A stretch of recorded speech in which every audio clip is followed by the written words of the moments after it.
Well, hey guys, welcome back. Is men's skincare really any different compared to women? 99% of the time, the products that you see in the store are marketed to men, just vary in terms of the scent and the color of the packaging. That being said, there are definite differences between men and women in terms of skin. Like, men have thicker skin, they have more oil glands, and for this reason, they tolerate certain ingredients better, like, for example, even tretinoin. Not every man, but, for the most part, just patting the drips away. Epidemiologic studies and what we know about, like, skin cancer, men tend to have more sun damage, more sun exposure, historically not as willing, consistent with sun protection. That's a generalization based just on the epidemiologic studies we have. Historically, too, men often had more outdoor-based occupations compared to women, but men don't deal with, menopause.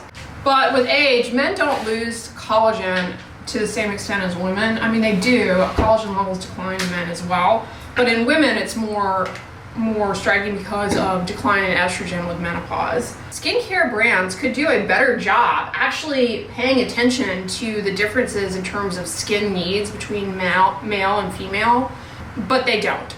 They mostly go after what attracts consumer attention, and I guess they think or that men want like products that smell like Sierra Mist. Maybe they do, but I don't see any innovation in men's skincare as far as like ingredients that really address some more specific, unique needs that men tend to encounter more so than women. Like, for example, in the beard area with ingrown hairs, there aren't really sunscreens that are marketed towards people who have facial hair. So that's annoying because some sunscreens go on better than others in hair-bearing areas, gel formulas. If the marketing narrative around men's skincare has any truth to it in terms of, like, you always notice that male skincare is like 3-in-1, 4-in-1 type products. Maybe men prefer to just get it done, convenience. They're not interested in multi-step skincare. Obviously, there's going to be exceptions, but if that type of marketing works, why don't they lean it more into something like aftershave, moisturizer, sunscreen in one? And there's definitely an interest amongst men for using tretinoin. It's not like men are not interested in skincare, but I do think in general, men, as a consumer demographic, in like large swaths of the male consumer demographic, I do think prefer efficiency. Also men don't deal with the hormonal impacts on pigment, like women do. But men do have rosacea, sure, seborrheic dermatitis, because men have more oil glands, oilier skin typically. Seborrheic dermatitis, it affects both men and women, the facial eruption and the scalp, but on the face, it can be pretty, it's something that men really deal with because they have oilier skin, more sebum. The seborrhea can really fuel that condition, and so that's something else that, I think more products maybe with zinc pyrithione. Adult men don't really deal with acne to the same extent that adult women do. They can, but it's not as common. But men deal with seborrheic dermatitis more. So salicylic acid formulations with key messaging around that. Yeah, I'm telling you, in my opinion, the male skincare market needs a renaissance. Target has, in my opinion, the largest male-focused skincare selection that I have seen from a retailer. They have at least the Targets around me, they have a whole, not just an aisle, like a whole big, massive setup for male skincare, and it's all same versions of the same thing, like aspen pine scented 9-in-1 wash. Well, hey guys, I've just been sipping on my coffee here, getting some work done here. But getting back to men's skincare, I really think that is a market where work needs to be done, because there are so many ingredient families that could be paired together in formulations that would really suit the needs of men's skincare in terms of just more common issues that plague men versus women. That's not to say that men can't use women's skincare products, retinol, vitamin C serum. There's nothing about those that is specific to women. But what I'm saying is the ingredient families could be paired together to address things just having more facial hair, thicker skin, and more in terms of the efficiency that seems to speak to men's skincare. Gold Bond is great in my opinion in that they do that. For example, their retinol that can be used on the face and the body. I love that because it has ingredients in it that soften and smooth the skin. Retinol, which can help with lightening age spots. All that to say, male versus female skincare, I mean, yes, there are differences in the skin, but the products that are on the market, they're not really speaking to those unique aspects. They're really just using colors and scents to speak to different demographics. Now, a brand that is kind of in the realm of men's skincare, just the branding of it, is this Jack Black brand. Now, I have never used any of their other skincare, I don't think. I think I've maybe tried like their SPF lip balm, but this is really good. Their Performance Ready SPF 45. This is a hybrid sunscreen, water resistant. You can use it on the face, the body. I mostly have only used it on the face. It doesn't leave much of a cast. It's 22 bucks for 4 ounces. I bought this on Amazon. You can also get it at Sephora. But this is the only product from this brand that I've really used and liked and repurchased. This is a repurchase for me. Anyway, y'all, today I need to swing by the library to sadly drop off this book that I checked out with you guys 2 weeks ago already, because my eyes were bigger than the clock and I didn't realize whenever there's a new release at the library, they only let you check it out for 2 weeks at a time. So I already got the your book is going to be due back soon notification. So I want to swing in over there and drop this off because I don't think I'll have time to go there this week. Hopefully I can check it out again at a later date because this guy's books are really good. Freedom is really good, and the corrections. I can't remember if I read Purity or not. I think honestly, I think Purity was another John Franzen book that I got from the library and didn't have time to read. Or no, I did read Purity and it was good. It was good. I'm sure Crossroads is good too. I know I'm not gonna read this whole book in the next couple of days. So after I do that, I think I'm gonna swing into the drugstore. I may film a drugstore video I'm thinking of doing a theme around mature skin. So I'm gonna do that. You can develop eczema as an older adult, and in contrast to eczema in children, it tends to be a lot drier and more flaky. Moisturizers are a mainstay. Now, with age, you have a decline in production of something called filaggrin, as well as ceramides, which are necessary for your skin barrier. And what I like about this Cetaphil Eczema Restoroderm Flare Relief Cream is that, first of all, it's super moisturizing. It really helps act as a skin protectant through the colloidal oatmeal, which is packed with antioxidants, avenanthramides, and is also a very hydrating and protective ingredient. But this also has filaggrin in it, and it can help stimulate your skin's production of that. With age, you also produce less sweat, and you may find some older adults just don't even need to shower every day anymore. And you may find that your skin becomes very sensitive to harsh cleansers or body washes that you typically use. This Aveeno Restorative Skin Therapy is a great option. I mean, it is gentle enough for people who are undergoing radiation therapy. It was tested on those patients for cancer treatment. And so it's really, really very mild, but does a good job removing any dirt from the skin surface without stripping the moisture barrier.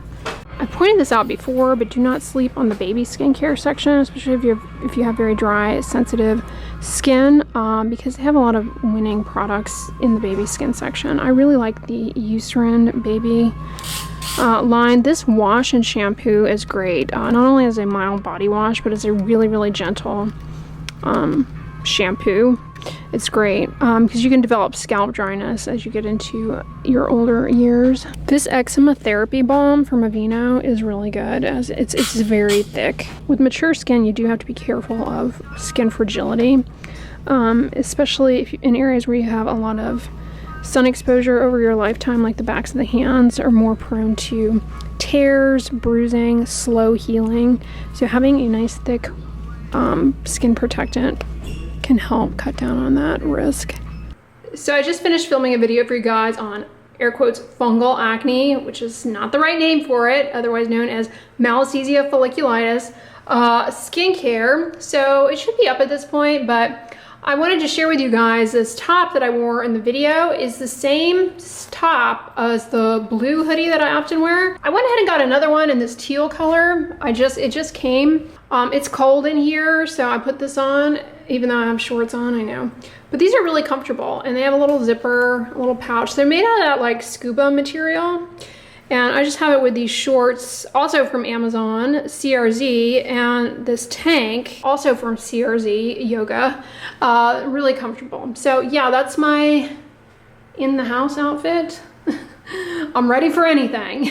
But this eyeshadow I'm wearing is that eyeshadow palette from Urban Decay that I bought a couple of months ago. I bought it back in November, the Urban Decay Basics. I alternate between that, my NYX palette. I also have a NARS eyeshadow palette, so I currently have 3 eyeshadow palettes that I rotate. The mascara I've been wearing lately is that MAC Stack that I got at VidCon. I've actually really been liking it. At first I was like, whatever, but it's kind of grown on me.